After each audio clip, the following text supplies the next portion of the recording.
Sir నమస్కారం sir. నమస్తే sir ఒకప్పుడు అంటే 90s ఆ టైంలో ఎన్టీ రామారావు గారు, ఏఎన్ఆర్ గారు వాళ్ళ జనరేషన్ టైంలో పౌరాణిక చిత్రాలు, జానపద చిత్రాలు, రాజులు, రాణులు, దేవుళ్ళ పైన సినిమాలు విరివిగా వచ్చాయి సార్, చాలా ఎక్కువగా వచ్చాయి. ఆ తర్వాత కాస్త జనరేషన్ మారేసరికి ఈ సినిమాలు, ఈ తరహా సినిమాలు మొత్తం తగ్గుముఖం పట్టాయి. ఫ్యాక్షనిస్ట్ సినిమాలు, లవ్ స్టోరీస్, యాక్షన్ ఇటువంటి మూవీస్ రావడం చూసాం. అయితే ఇప్పుడు మళ్ళీ ట్రెండ్ మారింది. ఈ టైంలో, ఈ జనరేషన్లో సినిమాలన్నీ కూడా పౌరాణిక చిత్రాలు, ఈ యాక్షన్ అంటే దేవుళ్ళు ఇటువంటి చిత్రాలపైన సినిమాలు రావడం చూస్తున్నాం సార్. ఆ కల్కి ఆ తరహాలో ఉంటుంది, బాహుబలి, కార్తికేయ, బింబిసార్ ఇటువంటి సినిమాలు. ఈ ట్రెండ్ మళ్ళీ ఎందుకు క్రియేట్ అయింది? దీన్ని ప్రేక్షకులు కూడా ఆదరించడం చూస్తున్నాం సార్. మరి ఇటువంటి సినిమాలు ఇంకా కంటిన్యూగా రావడం కూడా చూస్తున్నాం. బట్ పార్ట్ 2 కూడా వచ్చేటివి ఉన్నాయి. మీరు ఏం చెప్తారు సార్, ఈ ట్రెండ్ రావడానికి గల కారణం ఏంటంటే? ట్రెండ్ ఏం కాదండి, ఇది ట్రెండ్ ఏమీ కాదు. ఒకటి, మనకి సినిమా పరిశ్రమ ప్రారంభంలో పౌరాణిక చిత్రాలతోనే మొదలైంది. భక్త ప్రహ్లాద అనే సినిమాతో తెలుగు సినిమా ప్రయాణం మొదలైంది. ఆ తర్వాత కూడా పౌరాణిక సినిమాలే వచ్చినాయి. సాంఘిక సినిమా చాలా తర్వాత వచ్చింది, ప్రేమ విజయం అనే పేరుతో. ఆ తర్వాత వచ్చినటువంటి మాలపిల్ల, రైతు బిడ్డ ఇలాంటి సినిమాలతో కొంచెం సాంఘిక సినిమాలు ఉనికి చాటుకున్నాయి. అంటే రామ్ బ్రహ్మం గారు కొంచెం ఆయన జర్నలిస్ట్ కాబట్టి జర్నలిస్టిక్గా సినిమాలు తీశాడు. ప్రజామిత్ర అని ఆయనకు ఒక పేపర్ ఉండేది. ఆ తర్వాత ఆయన చల్లపల్లి జమీందారు గారి ఆర్థిక సహకారంతో సినిమా రంగంలోకి ప్రవేశించాడు. అయితే అప్పటి పౌరాణికాలకి బేస్ ఏమిటి, ఎందుకు పౌరాణికాలు తీశారు అప్పుడు అంటే, ప్రజలలో విస్తృతంగా ప్రచారంలో ఉన్నటువంటి నాటకాలనే సినిమాలుగా తీశారు. ఎందుకు తీశారు అంటే, అవి ప్రూవ్డ్ సబ్జెక్టులు కాబట్టి. ప్రూవ్ అయిన సబ్జెక్టు తీసినప్పుడు రిస్క్ తక్కువ ఉంటుంది. ఓకే. ప్రూవ్ కాని సబ్జెక్టు తీసినప్పుడు రిస్క్ ఉంటుంది. జనం దాన్ని ఆదరిస్తారో ఆదరించరో అనే అనుమానం ఉంటుంది. రీమేక్లు ఎందుకు చేస్తారు మన వాళ్ళు, ఎందుకు చేసేవాళ్ళు ఇంతకుముందు అంటే, అవి ప్రూవ్ అయిన సబ్జెక్టులు కాబట్టి, దానికి ఒక ఏరియాలో జనాదరణ దొరికింది కాబట్టి ఇక్కడ కూడా జనాదరణ దొరుకుతుంది అని వాటి హక్కులు కొని ఇక్కడ తీస్తారు. ఈ భాషలో తీస్తారు, ఇంకో భాషలో హిట్ అయిన సినిమాని కొనుక్కొచ్చి ఇక్కడ భాషలో తీసి ఈ ప్రజలకు చేరువ చేయటం ద్వారా హిట్ కొట్టచ్చు. నవలలు ఎందుకు సినిమాలు తీస్తారు, నవలలు కూడా ప్రూవ్డ్ సబ్జెక్టులే కాబట్టి ప్రూవ్డ్ సబ్జెక్టులు అనే పేరుతో తొలి దశలో పౌరాణికాలు రాజ్యం చేసినాయి. అయితే పౌరాణిక ఇతిహాసాలు, వాటి తాలూకా సినిమాలు చూడటానికి జనం కూడా ఆ మూడ్లో ఉండేవాళ్ళు. పౌరాణికాలు చూసేటువంటి ఒక మూడ్ ఉండేది. ఈ మూడుకి తోడు కొత్త జనరేషన్ ఎమర్జ్ అయినప్పుడు జానపదాలు వచ్చాయి. జానపద సినిమాలు, పౌరాణికాలు ప్యారలల్గా నడిచినాయి. ఆ తర్వాత యాక్షన్ సినిమాలు వచ్చినాయి, కౌబాయ్ సినిమాలు వచ్చినాయి. ఇలా రకరకాల జానర్స్లో సినిమా పెరుగుతూ వెళ్ళింది. అయితే ఒక దశలో పౌరాణికాలు ఆగిపోయినాయి. ఆగిపోవడానికి కారణం ఏమిటి? మారినటువంటి ప్రేక్షకుల అభిరుచి. ఈ మారిన అభిరుచికి కొలబద్ద ఏమిటి? సినిమాల విజయాలే.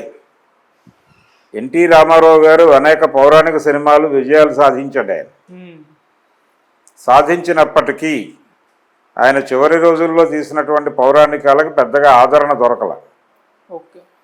అంటే ఆయన చేసినటువంటి శ్రీమద్ విరాట పర్వం పెద్దగా ఆడలేదు. ఆయన చేసినటువంటి శ్రీరామ పట్టాభిషేకం సినిమా కూడా పెద్దగా ఆడలేదు. లాభాలు అయితే వచ్చినాయి, కానీ అంతకుముందు దానవేర సూరకర్ణ లాంటి సినిమా ఆడినట్టుగా ఆడలేదు. అది దానవేర సూరకర్ణే చివరి సినిమా దాదాపుగా.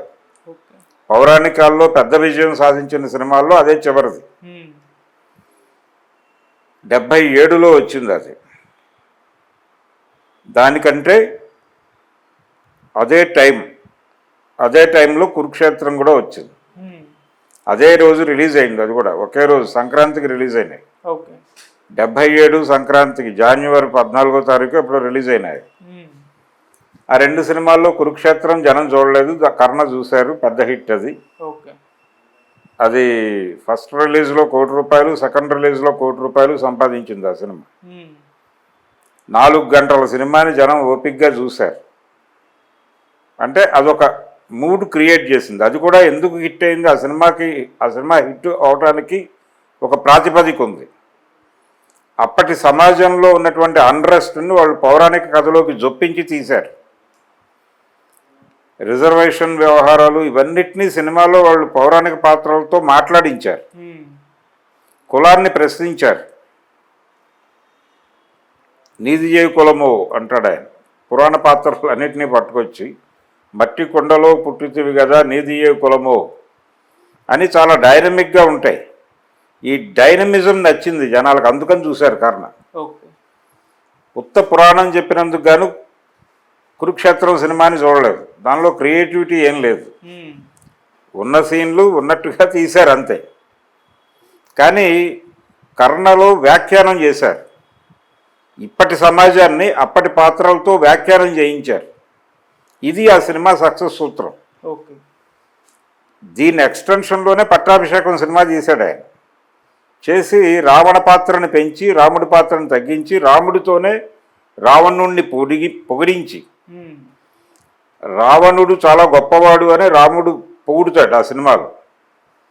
ఒక ధృవతార రేపు రాలిపోబోతోంది అనే డైలాగ్ ఉంటుంది రాముడిది.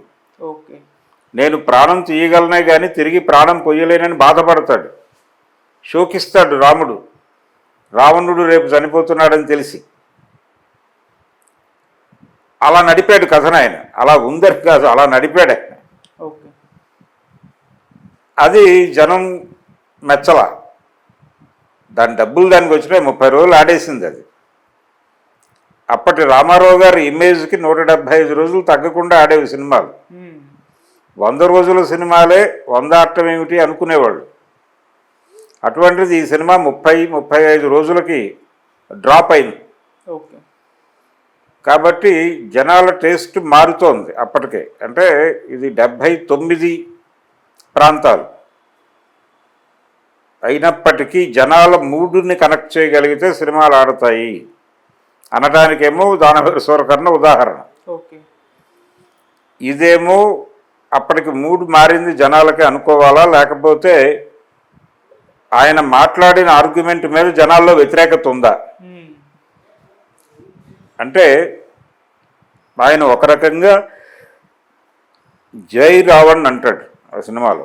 ఆ జై రావణ్ అనే నినాదం జనంలోకి వెళ్ళడానికి ఏదైనా ఇబ్బంది పడిందా అనేది ఒకటి. ద్రవిడ రాజకీయాలని ఆయన రావణ పాత్రలో మాట్లాడాడు. అది ఏమైనా ఇబ్బంది పెట్టిందా అనేది ఒక ప్రశ్న. ఆ తర్వాత ఆయన ఒక మాట అన్నాడు. ఎన్టీ రామారావు గారు కమలాకర్ కామేశ్వరరావుని కలిసినప్పుడు ఆయన్ని పరామర్శించడానికి వెళ్ళాడు ఆయన చివరి రోజుల్లో. వెళ్ళి కామేశ్వరరావు గారు మీరు నేను చనిపోయాక తెలుగులో ఎవరైనా పౌరాణికాలు తీస్తారా అని అడిగాడు ఆయన. అడిగితే మీ తరహా పౌరాణికాలా నా తరహా పౌరాణికాలా అన్నాడు ఆయన. అంటే ఏమిటి అని అడిగాడు ఈయన. అడిగితే మీరు క్రిటికల్గా వెళ్తారు కదా, నేను అలా వెళ్ళను కదా అన్నాడు. కురుక్షేత్రం కమలాకర్ గారి సినిమానే. అడిగితే దానికి రామారావు గారు చెప్పిన సమాధానం ఏంటంటే, నాకు అర్థమైంది మీరు ఏం చెప్తున్నారో, అయితే నేను పురాణాలని విమర్శ చేస్తాను, పురాణ విమర్శ నా సినిమాల్లో ఉంటుంది, అంత మాత్రం చేత నేను పురాణ వ్యతిరేకిని కాదు. నేను రెడిక్యూల్ చేయను, దాన్ని అపహాస్యం చేయను. అపహాస్యం చేయకుండా గౌరవప్రదంగానే తీస్తూ ఒక పురాణ విమర్శని డైలాగుల రూపంలో ప్రవేశపెడతా. ఇది నా స్కీమ్. అంతే తప్ప నేను అపహాస్యం చేసినటువంటి సందర్భం ఒక్కటి కూడా లేదు. మీరు ఏ సినిమా అయినా తీసుకోండి అని ఎన్టీఆర్ ఆయనకి చెప్పాడు. ఈ మొత్తం కథనం ఆంధ్రప్రభ అనేటువంటి ఒక పత్రిక వీక్లీలో ప్రింట్ అయింది. వాళ్ళిద్దరి మధ్య జరిగినటువంటి కాన్వర్జేషన్ కమలాకర్ కామేశ్వరరావు గారి ముఖ చిత్రంతో వచ్చింది ఆ వారం ఆంధ్రప్రభ. కాబట్టి ఇప్పుడు కూడా పురాణాలు వస్తున్నాయి. ఇప్పుడు మొన్న వచ్చినటువంటి కల్కి సినిమాలో ఎందుకు ఇప్పుడు పురాణాలు తీసుకుంటున్నారు వీళ్ళు అంటే, బిగ్ స్కేల్లో సినిమా తీయాలి, హై బడ్జెట్లో సినిమా తీయాలి. హై బడ్జెట్లో చేయాలంటే జనాలకు తెలిసినటువంటి కొన్ని ఉండాలి, దానిలో ఎలిమెంట్స్ ఉండాలి. ఆ ఎలిమెంట్స్ అంటే రాజమౌళి ఒక వ్యూహం అనుకున్నాడు పాన్ ఇండియా అనుకున్నప్పుడు.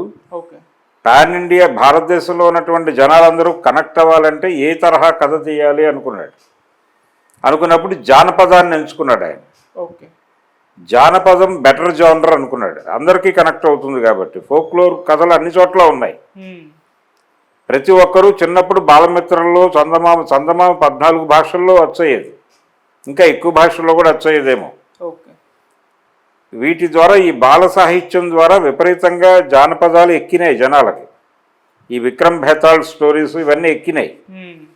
సో దీనికి లాంగ్వేజ్తో ప్రాబ్లం లేదు, ఏ భాషలోకైనా మనం పంపు చేసి జనంలోకి తీసుకెళ్ళచ్చు అని అనిపించి, మార్కెట్కి ఏ కథ చెబితే ఎక్కుతుంది, మనం ఏ మార్కెట్ని టచ్ చేస్తున్నామో ఆ మార్కెట్ మూడేంటి, ఆ మార్కెట్ దేన్ని రిసీవ్ చేసుకుంటుంది, దేన్ని రిజెక్ట్ చేస్తుంది అనే జ్ఞానం ఉండాలి డైరెక్టర్కి. ఆ జ్ఞానంతో రాజమౌళి జానపదాన్ని ఎంపిక చేసుకున్నాడు. ఎంపిక చేసుకుని వారు చేసింది ఏమిటి, జయసింహ అనే ఎన్టీ రామారావు గారి సినిమానే యాజ్ ఇట్ ఈజ్గా కొద్దిపాటి మార్పులతో బాహుబలి అని 2 భాగాలుగా తీసాడు. ఓకే. జనం చూశారు, ఆదరించారు. అయితే ఆ తర్వాత ఒక మూడ్ సెట్ అయి ఉంది ప్రపంచంలో. అంటే భారతీయ జనతా పార్టీ మొదటి ఎన్నికలో గెలిచినప్పుడు మోడీ గారు నేతృత్వంలో, అంతకుముందు వాజ్పేయి గారు గెలవటం అనేది వేరు. అది పక్కన పెట్టేస్తే నరేంద్ర మోడీ గోద్రా అల్లర్లు ఇవన్నీ ఆయనకి చాలా బురద ఉన్నప్పటికీ ఆయన గెలవగలిగాడు. మోడీని జాతి కోరుకుంది. ప్రతి చోట ఒక సెక్షన్ ఆఫ్ పీపుల్ మోడీ వచ్చేయాలి అని కోరుకున్నారు బలంగా. అందువలన గెలిచాడు ఆయన. 2014లో ప్రధాని అయ్యాడు.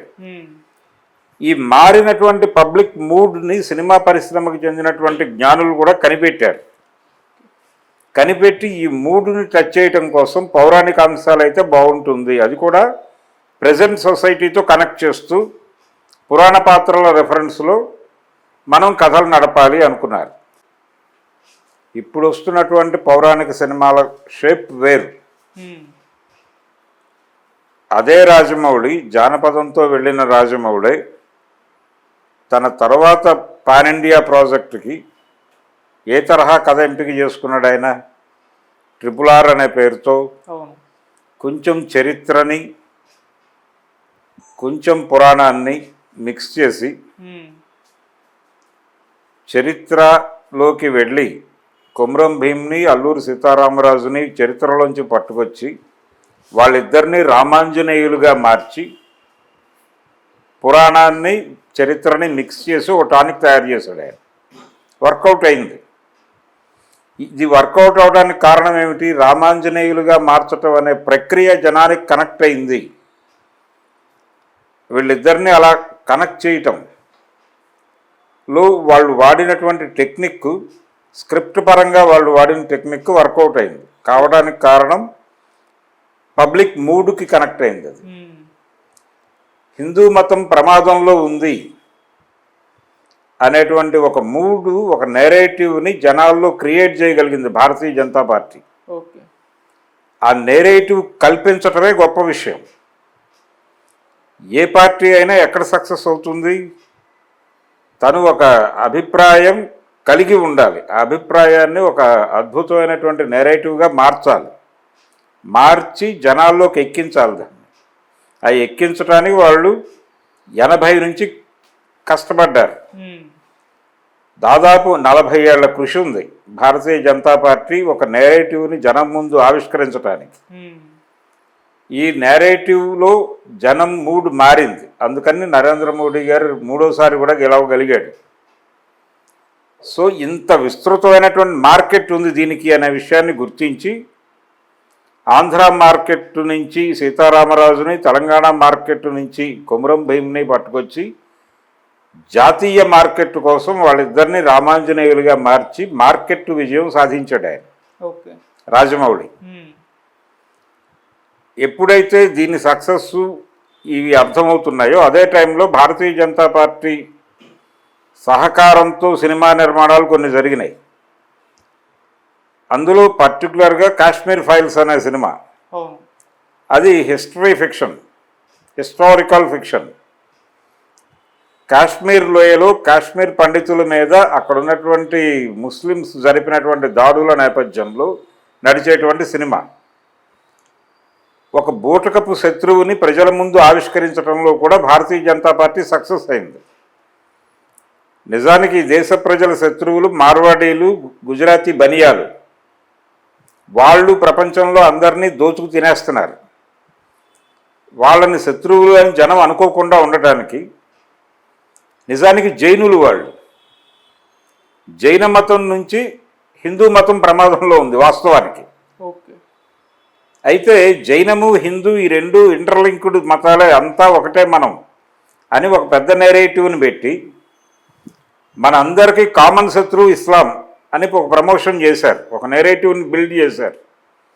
ఆ నెరేటివ్ బిల్డింగ్లో భాగంగా దాన్ని చెక్ చేసుకుంటూ ఈ సినిమా రిలీజ్ చేశారు, కాశ్మీర్ ఫైల్స్.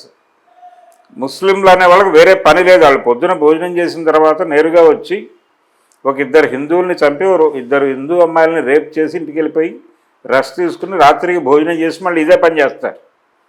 ఇది ఒక డ్యూటీలా చేస్తున్నారు అన్నట్టుగా సినిమా చేస్తాడు ఆయన, డైరెక్టర్ అగ్నిహోత్రి. ఇదే నేరేటివ్లో, ఇదే పద్ధతిలో కేరళ స్టోరీ చూసాం మనం. ఇదే నేరేటివ్లో రజాకార్ సినిమా వచ్చింది. అంటే చరిత్ర మీద కొన్ని సెక్షన్స్లో ఉన్నటువంటి కొన్ని అపోహలను ఆధారం చేసుకుని ఆ అపోహల్ని పెంచే విధంగా సినిమా తీసి, మనం ఆ రోజే అనుకున్నాం, చూసావా ఎంత బలంగా చెప్పాడు అని వాళ్ళు మాట్లాడుకునేలా చేసి సినిమాలు హిట్ చేసుకున్నారు. దీన్ని ప్రొఫెషనల్ ఫిల్మ్ మేకర్స్ అబ్జర్వ్ చేసి దీన్ని తమ కథలకి అడాప్ట్ చేయటం ద్వారా నేషనల్ మార్కెట్ని, పాన్ ఇండియా మార్కెట్ని కబ్జా చేయటం కోసం కార్తికేయ 2 ద్వారక నేపథ్యంలో నడిచింది. ఇప్పుడు Bharatiya Janata party next programme అదే, కృష్ణ జన్మభూమి. కృష్ణ జన్మభూమి ఎక్కడుంటుంది? మధురలో కింద ఉంటుంది. దాని మీద ఔరంగజేబు నిర్మించినటువంటి ఒక మసీదు ఉంటుంది. దాన్ని బద్దలు కొట్టి దాన్ని గుడిగా మార్చాలనేది ప్రోగ్రాం. ఇప్పుడు బాబ్రీ మసీదుని కూల్చినట్టే ఈ నెరేటివ్ని బిల్డ్ చేయటం కోసం ద్వారక కృష్ణ జన్మభూమి అనే కార్యక్రమాన్ని వాళ్ళు టేకప్ చేశారు. రామ జన్మభూమి అయిపోయింది, మన నెక్స్ట్ కార్యక్రమం అదే అని చెప్తున్నారు. అది ఇలాంటిది ఏదో ఒక సెంటిమెంటల్ ఇష్యూ లేకపోతే తాము గెలవము అని వాళ్ళకి తెలుసు. రేపు వచ్చే ఎన్నికలకు సోమనాథ్ దేవాలయం ఇవన్నీ హైలైట్ అవుతాయి. దీన్ని ఐడెంటిఫై చేసి కార్తికేయ 2లో వాళ్ళు ద్వారక ప్రస్తావన తీసుకొచ్చి సక్సెస్ కొట్టారు. దీంతో పాటు ఇమ్మీడియట్గా అదే హీరోకు ఒక విచిత్రమైన ఆలోచన వచ్చింది. నేతాజీ హత్య మీద రకరకాల కాన్స్పిరసీ థియరీలు ఉన్నాయి కదా, ఆ ఏరియాలోకి వెళ్తే జనం మూడుని మనం క్యాప్చర్ చేయొచ్చు అనుకుని వెళ్ళారు. వెళ్ళి దాన్ని ప్రాపర్గా డిజైన్ చేయక దారుణంగా ఫెయిల్ అయ్యారు. అది ఫెయిల్యూర్ సినిమా. అంటే పబ్లిక్ మూడ్ ఎలా ఉంది, దానికి ఏది ఎలా కనెక్ట్ చేయాలి అనేది తెలుసుకోవాల్సినటువంటి అవసరం ఉంది. పైగా వాళ్ళు మోసం చేశారు. మేము ఇప్పటివరకు ప్రజలకు తెలియని విషయాలు దీనిలో చెప్తున్నామని చెప్పి ఏమీ చెప్పకుండా ముగించారు. దాంతో ప్రజలు మమ్మల్ని మోసం చేశారు ఇళ్ళు అని భావించి సినిమాని రిజెక్ట్ చేశారు. ఇప్పటికీ ఆ ఏరియాలో వ్యాక్యూమ్ ఉంది. ఆ సినిమా అంటే సుభాష్ చంద్రబోస్ జీవితం మీద సిన్సియర్గా ఒక ప్రయత్నం చేస్తే జనాలని థియేటర్లకు రప్పించడం పెద్ద కష్టపడాల్సిన విషయం కాదు. కాబట్టి ఒకటి థియేటర్లో థియేటర్కల్ ఎక్స్పీరియన్స్ ఇచ్చే సినిమా అయి ఉండాలి. ఇప్పుడు చేయాలంటే ఎవరైనా పెద్ద హీరోలతో సినిమాలు చేయాలంటే థియేటర్కల్ ఎక్స్పీరియన్స్ ఇచ్చేటువంటి సినిమా తీయగలిగితేనే థియేటర్లకు జనాలు వస్తారు. ఇది థియేటర్లో మాత్రమే చూసే సినిమా అని అనిపించాలి ప్రేక్షకుడికి. ఆ అనిపించేలాగా చేయటం కోసం కొంత ఈ మాయలు మంత్రాలు ఇలాంటివి అవసరం. అవి పెట్టడానికి దోహదపడేటువంటి కథాంశాలు ఏమిటి అయితే జానపదమైన అయి ఉండాలి. ఆ జానపదానికి కొంచెం పురాణం టచ్ ఉంటే ఇంకొంచెం అద్భుతంగా సినిమాని నడపచ్చు. పబ్లిక్లో ఆల్రెడీ ఉన్నటువంటి కొన్ని అభిప్రాయాలను మన సినిమాలో ప్రతిఫలింపజేస్తే ఈ జానర్లో వర్కౌట్ అవుతుంది అనేటువంటి ఒక కాన్ఫిడెన్స్ ఉంది వాళ్ళకి. ఇప్పుడు ఆ కాన్ఫిడెన్స్తోనే చిరంజీవి గారితో బింబిసారా దర్శకుడు విశ్వంభరాన్ని చేస్తున్న ప్రయత్నంలో కూడా ఇలాంటివి ఉంటాయి. హరిహర వీరమల్లు అనే పేరుతో చేస్తున్నటువంటి సినిమాలో కూడా ముస్లిం వ్యతిరేకత ఉంది బలంగా. ఇది వాళ్ళ టార్గెట్. భారతీయ జనతా పార్టీ ఎలాగైతే ఇస్లాంని శత్రువుగా ప్రకటించి మార్వాడీలని బనియాలని కాపాడేస్తోందో అదే ప్రోగ్రామ్ను పవన్ కళ్యాణ్ గారు భుజాన వేసుకుని ఇస్లాంని శత్రువుగా చెప్పే ప్రయత్నం ఏం రత్నం గారి హరిహర వీరమల్లిలో చేస్తున్నాడు. ఓకే.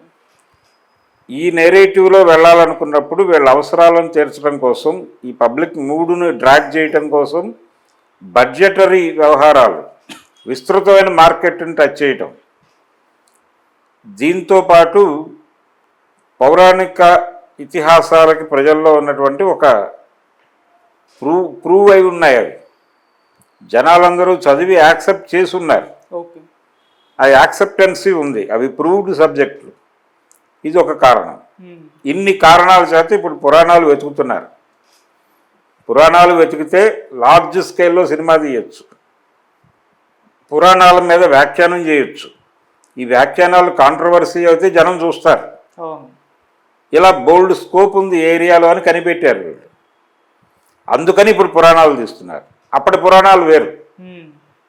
అప్పటి పురాణంలో ఉన్నది యథాతథంగా నాటకం రూపంలో అప్పటికే జనంలోకి చేరిన కంటెంట్ని సినిమా రూపకంలో జనాల ముందు పెట్టడం అనేది ఒక కార్యక్రమం జరిగింది. రెండోది, పురాణాలని ఇంకా అద్భుతంగా తెర మీద ఎలా చెప్పచ్చు అనే ప్రయత్నాలు కమలాకర్ కామేశ్వరరావు గారు, కేవీ రెడ్డి గారు లాంటి వాళ్ళు చేశారు. ఓకే. వీటికి భిన్నంగా ప్యారలల్గా ఎన్టీ రామారావు లాంటి వాళ్ళు పౌరాణిక విమర్శన చేస్తూ ప్రజెంట్ సొసైటీని కనెక్ట్ చేసే ప్రయత్నం చేశారు. ఆయన వెరీ ఫస్ట్ సినిమా డైరెక్టర్గా ఆయన మొదటి సినిమా నుంచి ఆ ప్రయత్నం మొదలైంది. ఓకే. సీతారామ కళ్యాణం ఆయన డైరెక్ట్ చేసిన మొదటి సినిమా, రామారావు గారు డైరెక్ట్ చేసింది. ఆ సినిమా కొబ్బరికాయ కొట్టాడు ఆయన ఆ కార్యక్రమానికి. చివరి వరకు కొనసాగింది అది. ఆయన మరణించే ముందు చేసినటువంటి విశ్వామిత్ర సినిమా కూడా అదే లైన్స్లో ఉంటుంది. ఆయన వశిష్ఠుడిని చాలా సీరియస్గా ప్రశ్నిస్తాడు ఆ సినిమా ఎవరన్నా యూట్యూబ్లో చూస్తే. ఏమయ్యా మీ జాత్యహంకారము శపించుటకు చాండాల జన్మే దొరికినదటయ్యా అంటాడు. అంటే ఒక దళిత కోణంలో ఆయన బ్రాహ్మడిగా ఒక దళిత కోణంలో వశిష్ఠుడి మీద విమర్శ చేసేటువంటి ఒక ధోరణి కనిపిస్తుంది. ఎన్టీఆర్ విశ్వామిత్ర క్యారెక్టర్ని ఎంపిక చేసుకోవడానికే ఆ ప్రోగ్రాం. ఓకే. అలాగే బ్రహ్మంగారి చరిత్ర ఎన్టీ రామారావు తప్ప ఇంకొకడు టచ్ చేయడు. అతనికి మాత్రమే ఆ ఆలోచన వస్తుంది. ఆయన మాత్రమే తీశాడు ఆ సినిమా. ఎందుకు తీశాడు? ఇంకెవరు ఎందుకు టచ్ చేయలేదు అంటే ఆ క్యారెక్టర్ ద్వారా ఆయన బ్రాహ్మణ సమాజాన్ని క్వశ్చన్ చేయడానికి స్కోప్ ఉంది. ఓకే. అందుకనే ఆయన అట్రాక్ట్ చేశాడు బ్రహ్మంగారు, తీశాడు సినిమా. అది పెద్ద హిట్. ఏమండి పండితులారా ఏమంటారు అని ఒక ప్రశ్న, ఓ పాట ఉంటుంది దానిలో. ఆ పాటలో ఆయన బ్రాహ్మణ సమాజాన్ని మీద ఒక చిన్న సైజు అటాక్ చేస్తాడు. అంటే తనకున్నటువంటి ఒక ఫిలసాఫికల్ ఐడియాలజీని చెప్పడం కోసం పౌరాణికాలని ఆలంబనంగా చేసుకుని సినిమాలు తీశాడు. అదొక ధోరణి నడిచింది. ఓకే. ఇలా 3-4 యాంగిల్స్లో అయితే పౌరాణిక విమర్శ చేసిన సినిమాలకి ఒక టైంలో యాక్సెప్టెన్సీ దొరికింది, ఒక టైంలో యాక్సెప్టెన్సీ దొరకలేదు. ఇప్పుడు కూడా దొరుకుతుందని నేను అనుకోవడం లేదు. ఇప్పుడు కనుక ఎన్టీ రామారావు గారు పట్టాభిషేకం లాంటి సినిమా ఇప్పుడు తీసుంటే చాలా క్రిటిసిజం వచ్చేది, విపరీతంగా ట్రోల్ అయ్యేవాడు, అరెస్ట్ కూడా అయ్యేవాడు. ఆయన చాలా విండోస్ ఓపెన్ చేస్తాడు దానిలో, ఆయన కోణంలో. అవన్నీ ప్రమాదకరమే ఇప్పుడు మాట్లాడితే. ఓకే. కానీ సమాజంలో యాక్సెప్టెన్సీ ఉంది. ఇప్పుడు దాని గురించి మాట్లాడితే ఎక్కడైనా జనం వింటున్నారు. మూడు మారింది మళ్ళీ. ఆ మూడు మారటం వలన 63 సీట్లు కోల్పోయింది భారతీయ జనతా పార్టీ. నేను ఈ ప్రస్తావన విజయవాడలో జరిగిన ఒక సభలో చేస్తే ఆ సభలో ఏ ఒక్కరూ వ్యతిరేకించలేదు. సభ నుంచి బయటకు వస్తుంటే దాదాపు 20 మంది వచ్చి దీని గురించి తెలుసుకోవాలని తప్పించారు. విడిగా ఒక మీటింగ్ పెట్టవచ్చు కదా ఇదే టాపిక్ మీద అని అడిగారు. అంటే పబ్లిక్ మూడ్ టెస్ట్ చేయడం కోసం నేను అక్కడ వాడేదాన్ని. జనం కనెక్ట్ అయ్యారు. అంటే దాన్ని బట్టి నాకు అర్థమైంది ఏంటంటే పబ్లిక్ మూడ్ కొంచెం మారుతోంది. ఈ మారుతున్న మూడ్ని మళ్ళీ మూడ్లోకి తీసుకురావడానికి వాళ్ళ ప్రయత్నాలు వాళ్ళు చేస్తున్నారు భారతీయ జనతా పార్టీ జ్ఞానులు. ఓకే. మారిన జనం మూడుని ప్రాపర్ వేలో తీసుకురావడానికి ఇటు నుంచి కూడా ప్రయత్నం మొదలవ్వాలి. మొదలైతే బీజేపీ చేస్తున్న ప్రయత్నాలను ఇప్పుడు కనుక అడ్డుకోగలిగితే, వాళ్ళు రియల్ విలన్ ఎవడు, వాళ్ళు ఫోకస్ చేస్తున్న విలన్ ఎవడు, ఎందుకు ఈ నేరేటివ్ని బిల్డ్ చేస్తున్నారు అనేది కనుక బలంగా జనంలోకి తీసుకెళ్ళగలిగితే ఇది విస్తృతం అవుతుంది. 63 సీట్లు 125 సీట్లుగా మారిస్తే సరిపోతుంది, లెక్క సెట్ అవుతుంది. అందుకు ఒక తాత్విక యుద్ధం చేయాల్సి ఉంది. ఇప్పుడు ఎన్టీ రామారావు లాంటి వాడు అవసరం ప్రస్తుత సినిమా పరిశ్రమకి, కానీ వారు లేరు.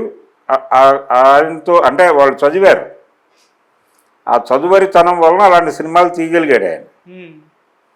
కామేశ్వరరావు గారు, కేవీ రెడ్డి గారు ఎందుకు తీయలేదంటే వాళ్ళు ఆ సాహిత్యంతో ట్రావెల్ కాల. ఈయన చార్వాక లాంటి పత్రికలు కూడా చదివాడు, చదవటం వలన వచ్చిన ఇన్ఫ్లుయెన్స్ అది. పౌరాణిక సినిమాల చరిత్ర భారతదేశంలో తెలుగులో ఎక్కువ పౌరాణిక సినిమాలు వచ్చినాయి కంపారిటివ్గా. అంటే దానికి కారణం ఆ ఆహార్యానికి తగినటువంటి నటులు ఇక్కడ ఉండటం, ఎస్వి రంగారావు గారు, ఎన్టీ రామారావు గారు ఇలాంటి వాళ్ళు ఉండటం, వీళ్ళ పర్సనాలిటీలు పౌరాణిక పాత్రలకి చాలా యాప్ట్ అయ్యేటువంటి పర్సనాలిటీలు, వీళ్ళకి కొంచెం రంగస్థల అనుభవం ఉండటం, అప్పటికే ఆ తరహా నాటకాలలో వాళ్ళు రాటుదేలు ఉండటం, పెద్ద పెద్ద డైలాగులు, సంస్కృత సమాసాలు అనర్గళంగా చెప్పగలగటం, ఈ క్వాలిటీస్ మీద తెలుగు సినిమా కథ నడిపింది ఒక దశలో. ఒక దశకు వచ్చేసరికి 70 దశకంలో ఉన్న అన్రెస్ట్ని మనం పురాణాల ద్వారా చెప్పగలిగితే సమాజం కనెక్ట్ చేయొచ్చు అని రామారావు గారు ఒక వ్యూహం పని కనెక్ట్ చేశాడు. అది ఒక ఇంజనీరింగ్ కార్యక్రమం, అది సక్సెస్. ఇప్పుడు కూడా ఇప్పుడు వస్తున్నటువంటి పురాణాలు కల్కి కావచ్చు, లేకపోతే మరొకటి కావచ్చు. కల్కి అనేది సంగీతం శ్రీనివాసరావు గారి ఎక్స్టెన్షన్ సినిమా. అది ఆయన ఆదిత్య 369లో చేసిన దానికి ఒక రకమైన ఎక్స్టెన్షన్ ఇది. కాబట్టి ఇప్పటి పురాణాలకి అప్పటి పురాణాలకి మధ్యలో వచ్చినటువంటి పురాణాలకి తాత్వికమైనటువంటి తేడాలు ఉన్నాయి. ఈ తేడాలని గమనించాలి. ఇప్పుడు వస్తున్న పౌరాణిక సినిమాలు మార్కెట్ స్టడీ ప్రాతిపదికగా వస్తున్నటువంటి పౌరాణిక సినిమాలు, ఆ కోణంలోనే చూడాలి. Okay, thank you so much. Thank you.